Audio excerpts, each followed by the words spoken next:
Hello students, welcome to EPG Pathshala. I am Professor Kulbhushan Chandel from Himachal Pradesh University, Shimla. Today we are going to talk on module Leading Organization Change from paper Organizational Change and Development. Let me discuss that what we are going to learn from this module. We will be assessing the role of leaders in organization change. We will be studying various phases of organization change. And finally, we will be understanding the perspectives of executive leadership through this very module. Let me define the topic first. The organizational models serve as navigational chart that help us to account for environmental factors, both external and internal to the organization. Without leadership, planned organization change will never be realized. The leadership box in the Burke-Litwin model is critical. It is the leader who articulates and brings together the external environment with the organization mission, strategy, and culture, and also provides a vision for the future. The purpose of this module is to define what the leadership add to explore the role of organization change leaders. As stated earlier also, without leadership, the organization change cannot take place. This is a strong declaration.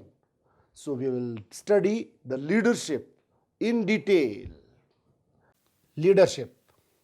There is a school of thought that embraces the argument that leadership is exaggerated and that leaders are not exactly influencing organizational performance.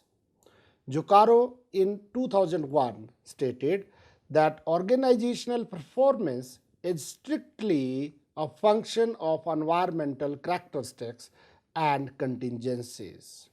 The various arguments influence the leaders as heavily dependent on measurements and method used by them. To be fair, leaders do not account for all or even the most of the variance in explaining the organizational performance. Leaders make a difference in terms of organization change. Leaders are not same as authority and are different from management. Zelensky was the first to specify the difference between leaders and managers. Leaders are more personal about organizational goal. They see no distinction between one's personal goals and organizational goals. But managers are impersonal about the goals. Authority is related to right to make decisions that are binding on others, to use and distribute resources and to perform certain functions. Oblozer differentiates three sources of authority: from above, from below, and from within. Authority from above is derived from a particular role in a social system. Authority from below is given by subordinates and colleagues. One's authority is either sanctioned or withheld from below. Authority from within derives from one's individual capacity to assume his or her own authority based on one's personality. Leadership is more associated with authority from below and from within and less with others from above. Leadership has more to do with the person and less to do with the role and positions. Leadership is about the influence. To be a successful and influential, there is a requirement of the personal skills such as active listening, persuasion, empathy, and being aware of how one as a leader is affecting others and in turn is being affected by others. Leadership also requires followership. A person may think that he or she is a leader, but if there is no one to follow, it does not matter what the self concept of the person is. Thus, leadership is about influence, but that influence is a reciprocal process. Leadership occurs when a potential followers exist and wants directions. The senior people at a top level of the management are the executive leaders. We are less concerned with the leaders at middle level and at supervisory levels. It's not that the leadership is not important at these levels, but as the organization change progresses, these middle and lower levels becomes even more critical to the success of overall efforts. While studying the conceptual perspectives of executive leadership, Jocaro in 2001 has provided a useful compendium of executive leadership.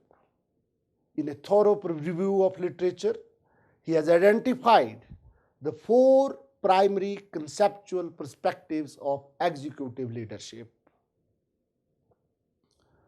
Conceptual complexities. This perspective is based on the premise that organizations operate in a highly complex environment. Then it comes behavioral complexity. This perspective focuses on the leader's behavior in terms of the multiple roles he or she plays and multiple constituencies to be sought. With these many and diverse demands, the leaders must be capable of behaving in variety of situations. Leader must also be capable of balancing the competing demands such as mentoring and developing subordinates. Conceptual perspective continued. Strategic decision making. This perspective stresses on the importance of the congruence between the organization and its environment. Thus, the main tasks of the senior leaders in the organization are to monitor the environment, analyze potential problems, seek opportunities, formulate policies, and implement them in the time to come. The leaders must give emphasis on the cognitive abilities, functional expertise, and motives. Then it comes visionary and inspirational. This perspective emphasizes charisma, transformational, and visionary leadership. The primary role of the leader is to develop a vision that focuses and motivates collective actions by the followers in the organization. Phases of organization change and leader's role. The description of the organization change and how to bring it in the organization are derived from the theoretical ideas and from experience in the consultation with CEO who serve as changing agent. Organization change is planned and is useful nevertheless to think about the planning in terms of phases. The phases are not discrete, but they overlap. You can see here that employee change because they either have to change or want to change, and definitely they get change itself.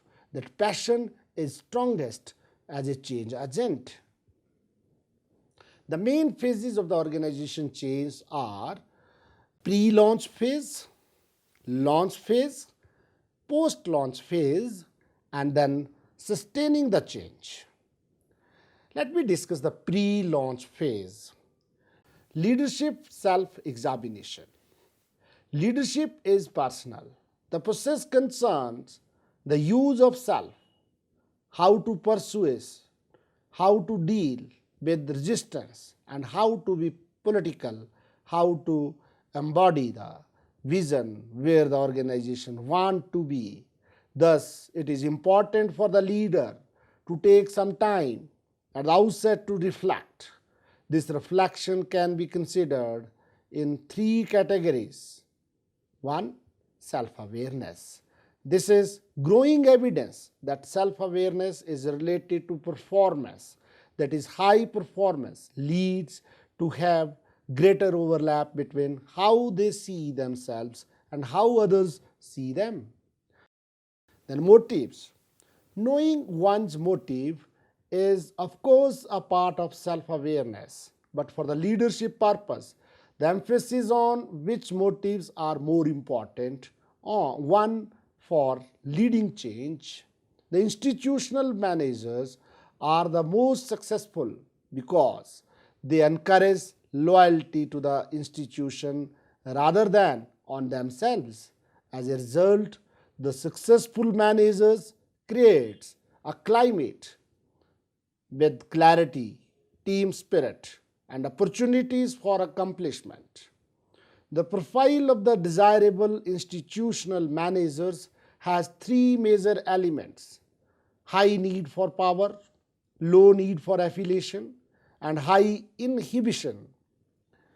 The successful institutional managers are like and are more oriented towards the organization. They join the organizations and feel greater responsibility towards the development of the organization. They enjoy work, they like discipline of the work, and they have a preference for getting things done in an orderly situation. They place the good of the organization above their self-interest.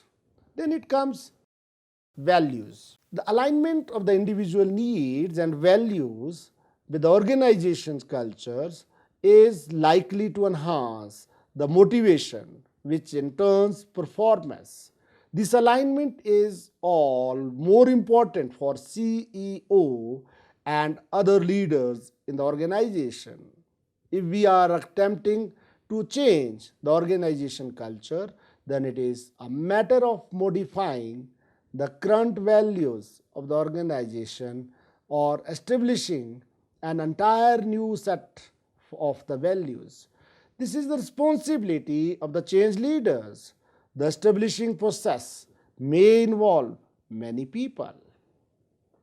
Then it comes external environment. Another important element of the pre-launch phase is for CEO and other top leaders in an organization is to monitor the information about the organizational external environment as possible. This includes information such as changing customer needs, changing technology, changing government regulations, competitors' plans, and worldwide occurring changes in the economy. According to Michael Porter, it would also include understanding bargaining power of the customers, suppliers, and unions, threats of new entrants into the marketplace and substitutes new products. The CEO and his team must determine how to respond to what the environment is informing them and how to establish a more effective alignment for their organizations. The pre-launch phase confirms the reality that for the survival, the organizations are dependent upon the external environment. the organization change occur primarily as a reaction to some change in the environment. Then it comes establishing need for change. If people in the organization see or feel the need for change, they are not likely to embrace the idea. CEOs and other senior executives are often in a better position to monitor the external environment and therefore are likely to see the need for change and more clearly than the majority of the organizational members. Technical people down in the organization may see a technological change coming from the senior management. Often the sales force and others who are in direct contact with customers see a need to serve them differently before senior management. It is the responsibility of the CEO to communicate the need to organizational members. Then it comes providing clarity of vision and direction. The final point of the pre-launch phase is to craft a vision statement, and in doing so, to provide clear direction for the organization change efforts. It is the responsibility of the change leaders and CEO to see that both mission and vision are crafted, because both set the tone and the clarity of directions. The second is the launch phase. Communicating the needs. It is the CEO who deliver the message about the need for change, but not always. Then it is initial activities. A significant activity to conduct at the outset of the organization change is an event that will capture the attention, provide focus, and create reality that the change efforts now launched is not merely an exercise. The early activity of the organization change can take a variety of forms. This launch phase is highly useful in launching a large-scale and planned organization change. Dealing with resistance. Generally, the organization change is considered at three levels: individual, group, and larger system. As a part of coverage, the nature of resistance to change at each of these levels was included. The prudent change leader will be well aware of the nature of resistance to change and the different forms that this kind of behavior can take at the three organizational levels. Post-launch phase. Multiple leverage. In large organizations, change is too complicated for one action to do the job. Many managers believe that changing the organization structure will be enough, but many studies have shown that the failure was most often associated with change of structure when was essentially all that occurred. Examples of levers for change from these case studies included the process of re-engineering, crafting mission statements, and developing a new process of supply chain management, training and development, crafting corporate values, and leadership behaviors. The second one is the taking the heat. When organization change is launched, it is safe to say that not everyone will be happy with the idea. In fact, some may be quite upset and angry, looking for a target, a person or a group to blame.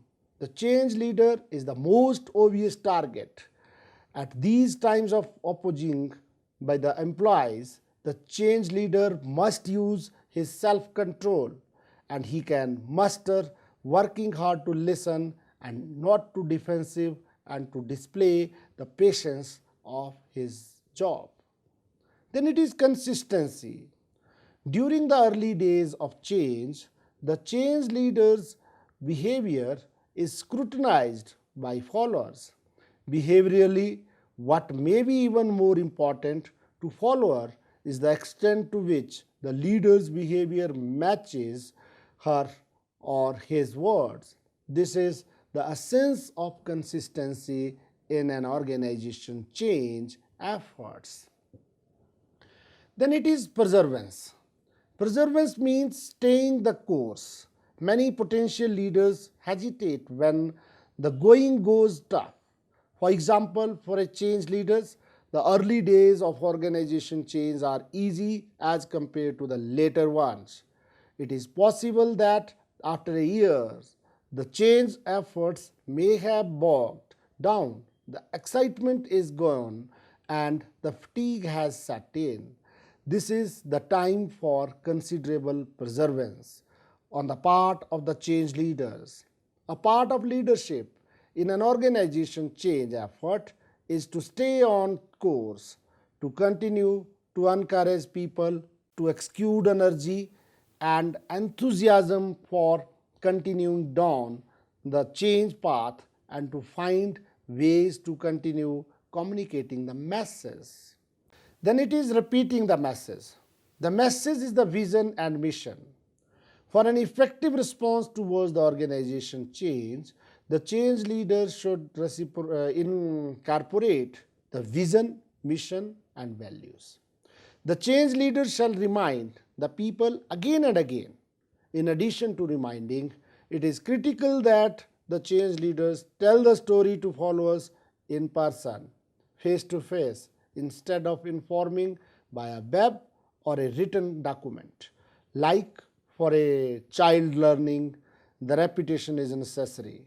Similarly, in the organization change, with all its complexities, the focus, primary emphasis, and explanation with regard to why we are going so shall be done.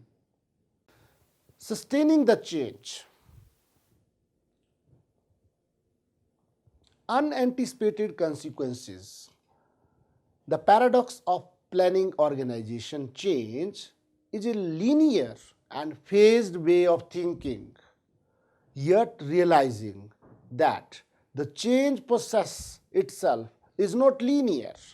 This means that when the change is launched, equilibrium is disturbed and seeming chaos occurs and many different reactions to the disturbance happens simultaneously.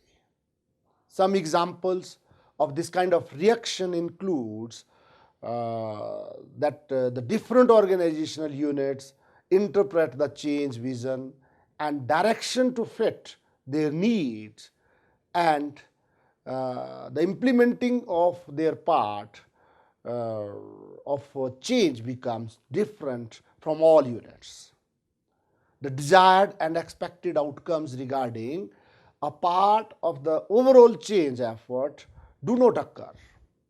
The main point to remember is that living systems are quite capable of evoking new forms and solutions and of self-organizing with gradual movements.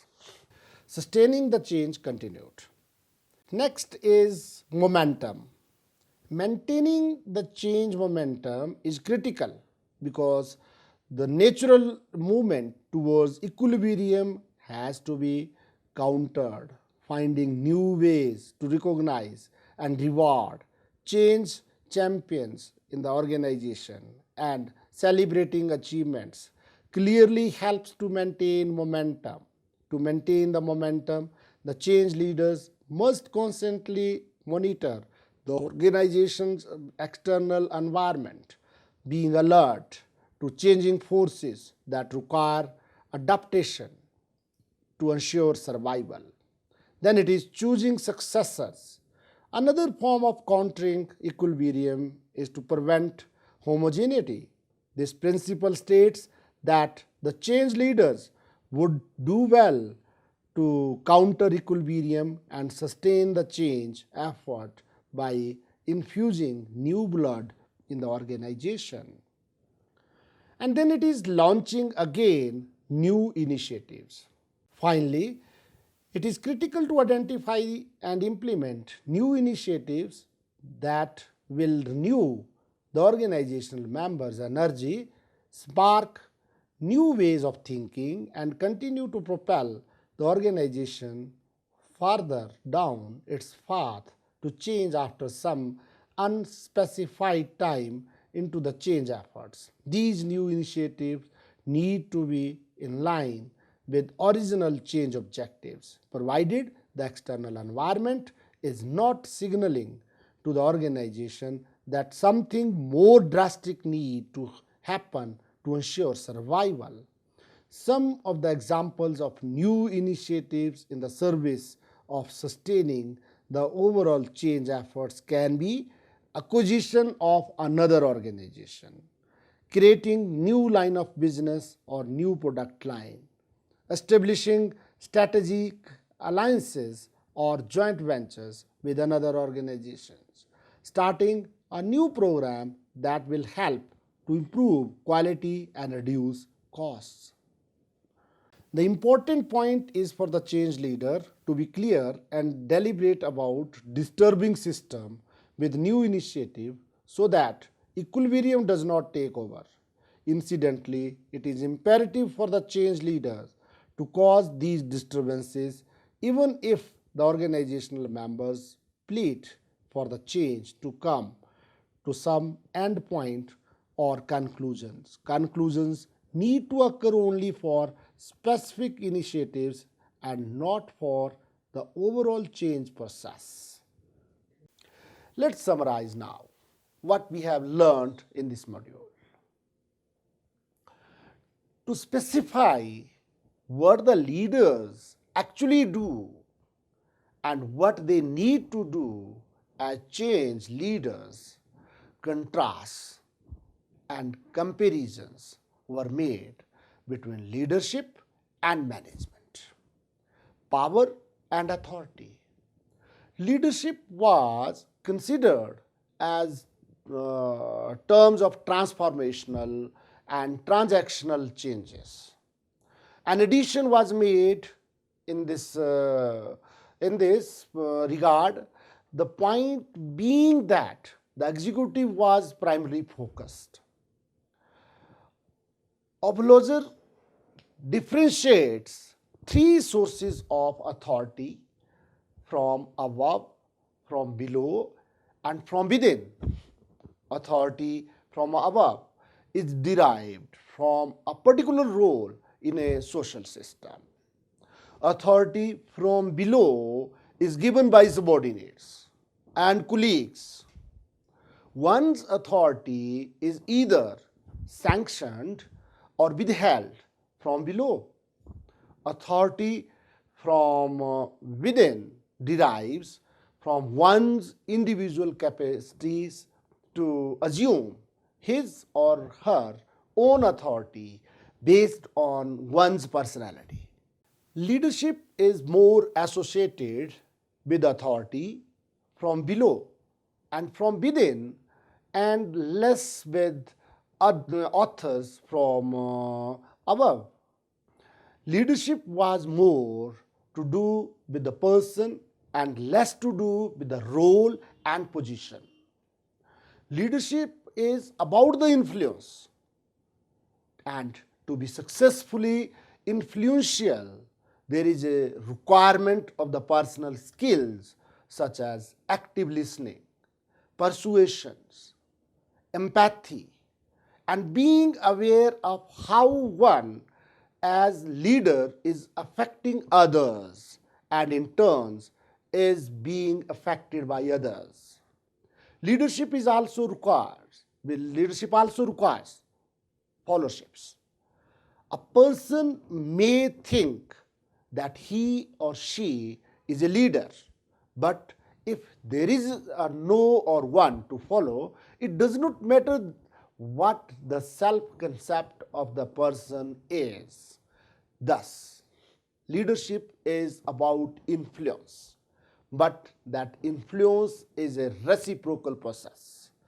Leadership occurs when a potential follower exists and wants directions. The senior people at the top level of the management are the executive leaders. We are less concerned with the leaders at middle level and at supervisory levels. It's not that the leadership is not important at these levels, but as the organization change progresses, these middle and lower levels becomes even more critical to the success of overall effort. For the emphasis of the work of Jukaru was helpful in this regard. In his survey, he gave perspectives of the executive leadership, conceptual complexity, having to deal with even more complex and changing environment, behavioral complexities, having the multiple roles in dealing multiple consequences, strategic decision making, stressing the importance of congruence between the organization and its environment, and visionaries, emphasizing the charismatic, transformational, and visionary aspects of leadership. The point was made that what is required to be an effective change leader is highly complex and demanding. So, all the four perspectives are important. The leader's role was specified on four primary phases: pre-launch phase, launch phase, post-launch phase, and sustaining the change. It is clear that with respect to leading organization change, it has been focused that application and practice should be more emphasized than theory and research. Thank you.